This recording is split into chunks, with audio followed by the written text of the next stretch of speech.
খেয়াল খুশি। একদিন রাই আর ডোডো তাদের বোনকে নিয়ে বাগানে খেলা করছিল। তাদের সবার কাছে একটা করে রঙিন বল ছিল।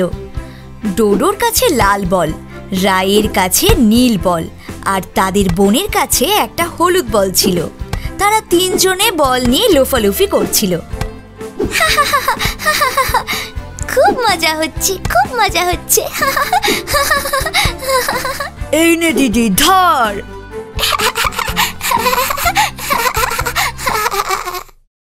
এমন সময় রাই দেখে একটা বিড়াল ছানা দূর থেকে তাদের দিকে দেখছে।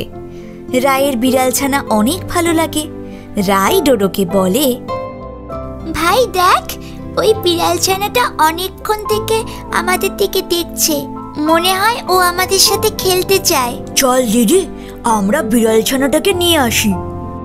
রাই আর ডোডো বিড়াল ছানাটার কাছে যায়। রাই বলে, ও মা, তুমি কত কিউট, তুমি আমাদের সাথে খেলবে? এই কথাটা বলা মাত্রই বিড়াল ছানাটা টুং টুং করে মাথা নাড়ে। এই নাও। রাই বিড়াল ছানাটার দিকে বল ছুঁড়ে দেয়।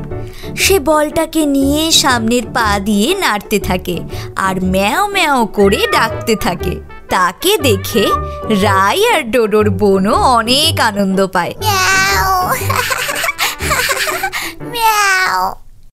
কিন্তু তখনই বিড়াল ছানাটা বলটাকে একটু দূরে ছুঁড়ে দেয়। বলটা রাস্তার দিকে চলে যায়। আর তখনই কোথা থেকে একটা কুকুর ছানা এসে বলটাকে মুখে করে নিয়ে দৌড় দেয়। এ কি, ও আমাদের বল নিয়ে চলে যাচ্ছে। যা, চলে গেল। এবার কি হবে? কোনো ব্যাপার না, আমার বল আছে। এই নাও কিটি, তুমি আমার লাল বল নিয়ে খেলো। ডোডো তার লাল বলটা বিড়াল ছানাকে দেয়। বিড়াল ছানা বলটাকে রায়ের দিকে ছোঁড়ে। রাই ডোডোর দিকে ছোঁড়ে, আর ডোডো আবার বলটাকে বিড়াল ছানার দিকে ছোঁড়ে। কিন্তু খেলতে খেলতেই রাই একটু জোরে বলটাকে ছুঁড়ে দেয়, আর বলটা গিয়ে ঝোপের ভিতরে ঢুকে যায়। যা, আমি এটা কি করলাম? ঝোপের ভিতর আমি যাব না বাবা, আমার ভয় করে। বিড়াল ছানাটা দুঃখী হয়ে পড়ে। তাকে দুঃখী দেখে রায়েরও মন খারাপ হয়ে যায়। আহা, আমার ছোট্ট কিউট কিটি, দাঁড়াও, আমি বলের ব্যবস্থা করছি। রাই আর ডোডো তাদের বোনের থেকে বল চায়। আমার সোনা বুনু, বলটা দাও, আমরা খেলবো। দাও না সোনা। না। এই বলে সে অন্যদিকে মুখ ঘুরিয়ে নেয়। রাই আর ডোডো বাগানের এক কোণে গিয়ে বসে পড়ে। বিড়াল ছানাটাও তাদের পাশে গিয়ে দুঃখী মনে বসে পড়ে। ডোডো, তোর কাছে আর বল নেই? না দিদি, ছিল তো, কিন্তু কিছুদিন আগে এখানেই খেলতে খেলতে হারিয়ে গেছে, আর খুঁজে পাইনি। তাহলে কি হবে? আমরা কি আর খেলতে পারবো না? রাই ডোডো আর বিড়াল ছানাকে এতক্ষণ খেলতে দেখে তাদের বোনও অনেক আনন্দ পাচ্ছিল। কিন্তু এখন তাদের এরকম চুপচাপ বসে থাকতে দেখে তারও ভালো লাগে না। সে হামাগুড়ি দিয়ে তাদের কাছে যায়।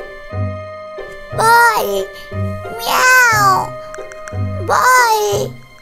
এই তো আমার ভালো বুনু, চলো আমরা সবাই একসাথে খেলবো। বল পেয়ে বিড়াল ছানাটাও আবার খুশি হয়ে যায়।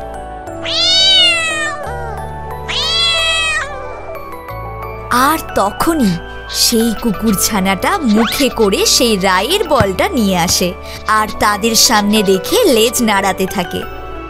আরে বাহ, এই তো আমার বলটাও পেয়ে গেলাম। Good doggy.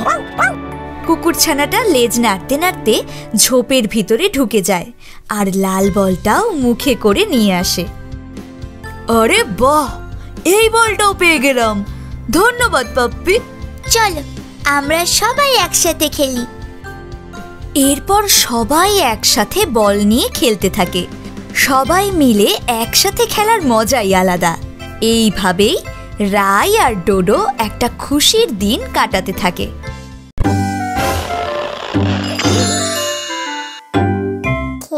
খুশি। একদিন বিকেলে রাই আর ডোডো স্কুল থেকে বাড়ি ফেরে। তারপর ব্যাগ দুটোকে সোফার উপর ছুঁড়ে রেখে দেয়। মা, আমরা এসে গেছি। রাই, ডোডো, স্কুলের ব্যাগ এরকম করে ছুঁড়ে এদিক ওদিক রাখতে নেই বাবা, নিজের ঘরে ঠিক জায়গায় রাখো। মা, এখন ভালো লাগছে না, এখন আমরা খেলা করব। উফ, দুষ্টু দুটো একদম কথা শোনে না। রাই, ডোডো, জামা কাপড়গুলো খুলে বাথরুমে রেখে এসো সোনা। হ্যাঁ মা, রাখছি। কিন্তু স্কুলের জামা কাপড় ছেড়ে বিছানার উপরেই রেখে দেয় দুজনে। তারপর খেলতে খেলতে তারা ভুলেই যায় সেই জামা কাপড় বাথরুমে রাখার কথা। মা তাদের ঘরে আসে, তখনও নিজেদের মধ্যে খেলতে আর খুনসুটি করতে ব্যস্ত রাই ডোডো। এই ডোডো, চিটিং করবি না কিন্তু। আমি চিটিং করছি না দিদি, তুই করছিস। এই যে, তোমাদের কি বলেছিলাম? জামা কাপড়গুলো কোথায় রাখতে বলেছিলাম শুনি? এই যা, একদম ভুলে গেছি মা। ভুলে গেলে চলবে সোনা, আমায় এইগুলো কাচতে হবে না। আজ না কেচে দিলে কাল কি পরে স্কুলে যাবে? তুমি নিয়ে গিয়ে কেচে দাও মা, আমরা এখন খেলছি। এগুলো ভালো অভ্যেস নয় বাবা। গুড হ্যাবিট তৈরি করলে তবেই তো গুড বয় আর গুড গার্ল হতে পারবে। কাল থেকে গুড হ্যাবিট করব মা, এখন খেলতে দাও। রাই ডোডো মায়ের কথায় কান দেয় না, তারা এক মনে খেলতেই থাকে। মা তাদের স্কুল ইউনিফর্মগুলো নিয়ে গিয়ে কেচে দেয়। রাতের বেলায় মা খাবার টেবিলে রাই ডোডোকে ডাকে। দুজনে খেতে আসে এবং মা বাবার সাথে খেতে বসে। খাওয়া হয়ে গেছে মা, এবার আমি রুমে যাই। আমারও হয়ে গেছে। হ্যাঁ যাও, কিন্তু তার আগে নিজেদের প্লেটগুলো বেসিনে রেখে এসো। এখন ভালো লাগছে না মা। রাই আর ডোডো উঠে চলে যায়। মা চিন্তায় পড়ে যায়, এদের কি করে শেখাবো যে নিজের কাজটা নিজেকেই করতে হয়? আমি তো কিছুই বুঝতে পারছি না। তুমি চিন্তা করো না, ওরা ঠিক শিখে যাবে। পরের দিন রাই ডোডো স্কুলে যায়। প্রথম ক্লাসের শেষে ক্লাস টিচার সবাইকে একটা করে ফর্ম দেন। এটা কিসের ফর্ম স্যার? এটা তোমাদের একটা টেস্ট। এই ফর্মে কয়েকটা গুড হ্যাবিটের লিস্ট আছে, যেমন ব্যাগপত্র গুছিয়ে ঠিক জায়গায় রাখা, জামা কাপড় ঠিক করে রাখা ইত্যাদি। তোমাদের নিজেদের বাবা মায়ের থেকে এক একটা গুড হ্যাবিটে টিক মেরে সাইন করে আনতে হবে, তবেই তোমরা ফাইনাল এক্সামে 10 নাম্বার পাবে। স্কুল শেষে রাই ডোডো ঘরে আসে। এসেই রোজকার মতো সোফায় ব্যাগ ছুঁড়ে ফেলে মায়ের দিকে ফর্মটা বাড়িয়ে দেয়। মা, এই ফর্মে সব কটা টিক দিয়ে সাইন করে দাও না প্লিজ। এতে গুড হ্যাবিটের লিস্ট দেওয়া আছে। এখানে লেখা আছে এগুলো যদি তোমরা করো তবেই টিক মারতে, কিন্তু তোমরা তো এগুলো করো না সোনা। মা, এর উপর বেস করে আমাদের 10 নাম্বার দেওয়া হবে, সাইন করে দাও না। নাম্বারের থেকেও বেশি ইম্পর্টেন্ট হলো গুড হ্যাবিটগুলো। যাও, ব্যাগটা ঠিক জায়গায় রাখো। রাই আর ডোডো তক্ষুনি ব্যাগ দুটো নিজেদের ঘরে ঠিক জায়গায় রেখে আসে। এবার স্কুলের জামা কাপড় ছেড়ে বাথরুমে রেখে এসো। ঠিক আছে মা। বাধ্য ছেলে মেয়ের মতো দুজনে তাই করে।